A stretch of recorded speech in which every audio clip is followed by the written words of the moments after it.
Cindy， 上次去了澳门大三巴，人挤人，步数2万5，能不能来一条澳门人少极美的 City Walk？ 不能网红烂大街，不然要拍照很出片，步数最好不超9000。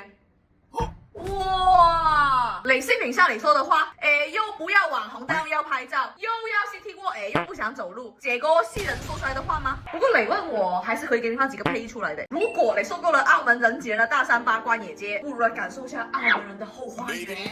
那么今天这一条松弛感拉满的澳门路环一日 City Walk 送给大家，含交通景点美食消费，并且零现金，让你玩得明明白白。那首先地理堂，澳门就不大，3个片区：半岛、塘仔、路环。如果想去半岛、塘仔，麻烦翻下我这条视频。今天主要讲路环。至于去澳门的交通，大家可以就近原则出发。我呢就选择在深圳蛇口坐船180单程去澳门。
行街，而呢一條咧就係好出名嘅10月初5馬路，你可以望到佢一路咧都係啲彩色嘅建築啊，好鬼 cute。10月初5馬路呢一邊咧，其實真係唔需要太過於攻略化嘅，你只要好 random 咁 City Walk 去感受佢嘅威就已經 enough 㗎啦，講真。咁其實佢路邊咧，我有見到好多現樓嘅細咖啡鋪啊。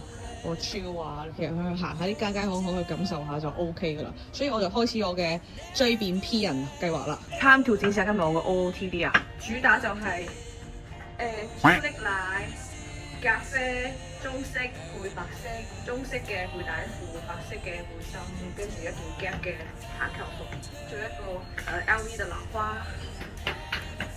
如果你仲有腳骨力，仲可以行埋石排灣郊外公園，免費看我的同父異母啊，Panda。不過我跟我兄弟只有血緣，沒有緣分喎。周一他閉館，我剛好到。OK， 下一站啊。跟住我哋嚟到呢個路環居民大會堂，坐巴士15、21A 或者26A 去竹灣豪園降1。至於家人們喺澳門搭巴士係好容易出戲㗎。呢一個咧就係黑沙龍爪角海濱路啦。咁其實一路就係沿岸嘅大海啦。啊，好舒服啊！啲風吹到我。好啦，望到咁超嘅海景，點個台。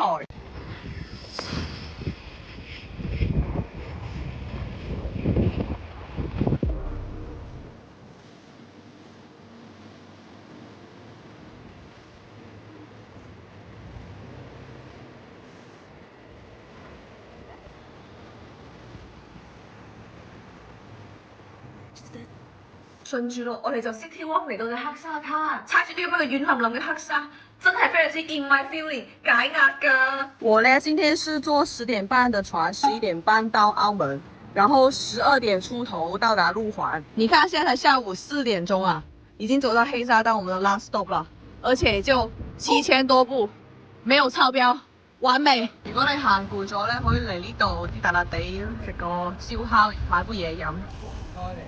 OK，坐低唞下飲下嘢，睇完個新車後係時候翻歸啦。我哋喺黑沙灘隔離嘅巴士站，坐26號 A 或者21A 巴士到新濠影匯，亦即係巴黎站底下嘅車站，坐51A 或者26到氹仔碼頭坐船翻深圳啦。總結今天半日 City Walk，澳門吃喝消費153塊人仔，澳門8次6不必1次做了4次，消費21塊5人仔，船票往返360人仔，所以總共消費535塊人仔，戶數約8000，回到家9點。所以澳門旅遊局你糊塗啊！路環你不好好宣傳啊！大三巴天天擠，當然不過姐你不是說大三巴不好，臣妾有罪。目前看到幾條視頻，你會選大眾版澳門 City Walk 還是小眾版嘞？